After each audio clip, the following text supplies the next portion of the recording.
Okay, let's unpack this. Today, we're doing a deep dive into something that, well, it touches pretty much everything now. The influence of AI systems, specifically GPT filters, large language models, and their profound and maybe even, according to our source, potentially destructive impact on society. We're going to dig into some really provocative claims from Guy Lakeman.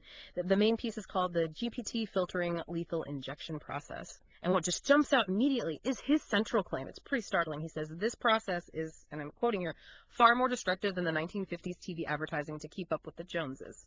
That's not just bold, is it? He seems to think it's fundamentally different, more insidious. Exactly. Not just bigger, but sneakier, maybe, affecting internal thoughts, not just outward stuff.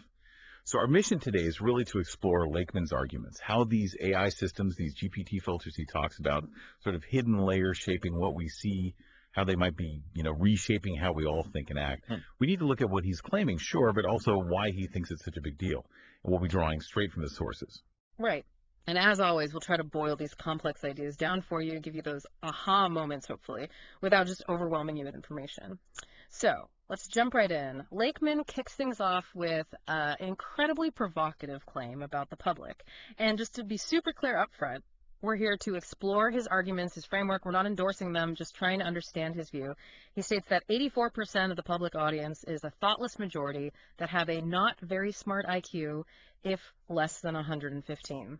That's quite the assessment. Definitely controversial right off the bat. Absolutely. And he builds on that. He describes this group as heavily open to indoctrination from religion and political journalism propaganda. Mm-hmm. And to back this up, he points to history, cites the years of Nazi domination circa 1930, and even links it back to fascist domination practices of the early Roman empires pre-CE. Mm-hmm. He argues this dynamic sort of still gurgles below the surface in 2025. Wow. So he's drawing a direct line from this perceived public intellect, or lack thereof, to a historical vulnerability.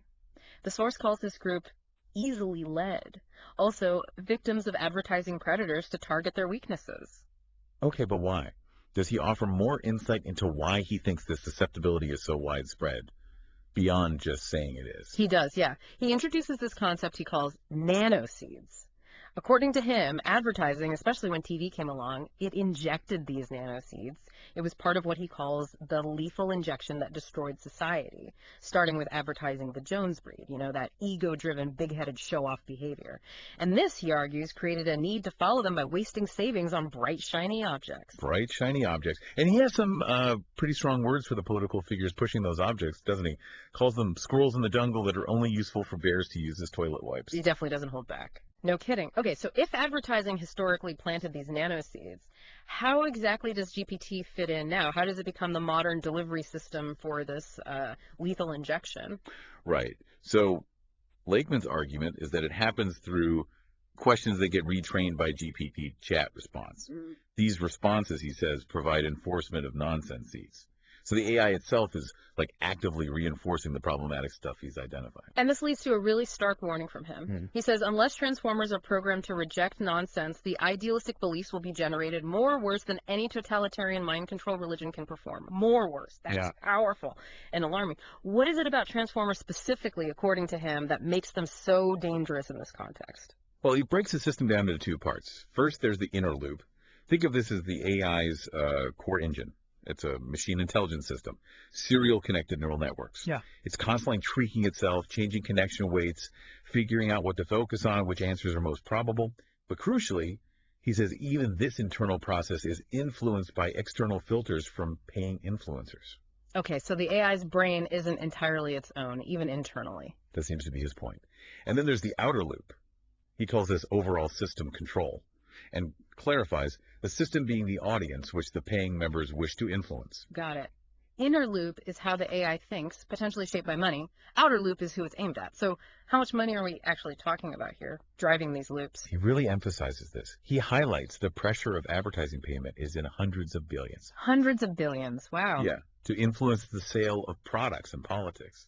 And he calls it devastating on open public systems. That kind of money definitely makes the potential influence of these loops seem, well, incredibly potent. You can see the incentive. And if you connect this to the bigger picture, Lakeman traces how this kind of social control has evolved. He starts with the TV social control loop, which he says was then overtaken by search engine preference and brand feeding. And after that came the algorithm of YouTube, Netflix, and others. Right, the recommendation algorithms. And he argues these platforms provide underhand dark social engineering control. How? By selling group profile statistics for billions of dollars. It's subtle, profitable manipulation, often below our radar. Exactly. Which brings us right up to today. He says the now massive use of chatbots and co-pilots being thrust at the public make the force-feeding control even more concerning. He compares using them to, like, sitting in on a grifter card game. You're playing, but maybe the deck's stacked against you. That's a vivid image. And then there's maybe the most extreme claim, right, from one of his diagrams. It warns about the danger of advertiser bail on LLM structure that cause suicide bombers and mass suicide cults. Yes, that's a direct quote from his materials. It's a very, very strong assertion, linking advertiser influence directly to such catastrophic outcomes. It really takes his argument to its limit. It does. But given how concerned he is, he does propose an alternative. He points towards the use of open ownership systems that began in China.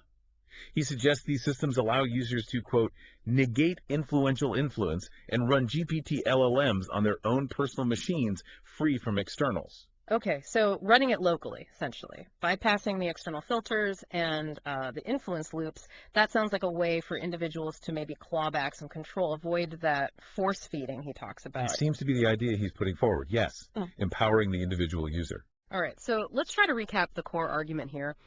Guy Lakeman is essentially saying this GPT filtering lethal injection process is a new and much more dangerous form of societal manipulation. More dangerous, he claims, than even classic advertising, like the keeping up with the Joneses era.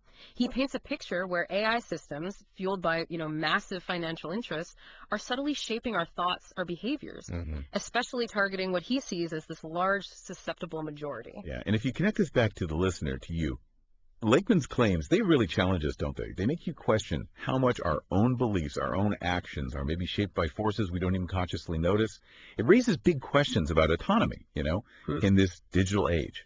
Are we really making our own choices when so much information is curated, filtered for us? So what does all this mean for you day to day, interacting with chatbots, with AI? What could it mean to be part of what Lakeman calls the thoughtless majority? Or, maybe more importantly, how do you resist becoming part of it? Especially in a world increasingly shaped by these really powerful AI systems, it definitely highlights the power, maybe even the responsibility, of understanding how information gets filtered and presented, and perhaps the need to constantly question what we're consuming online.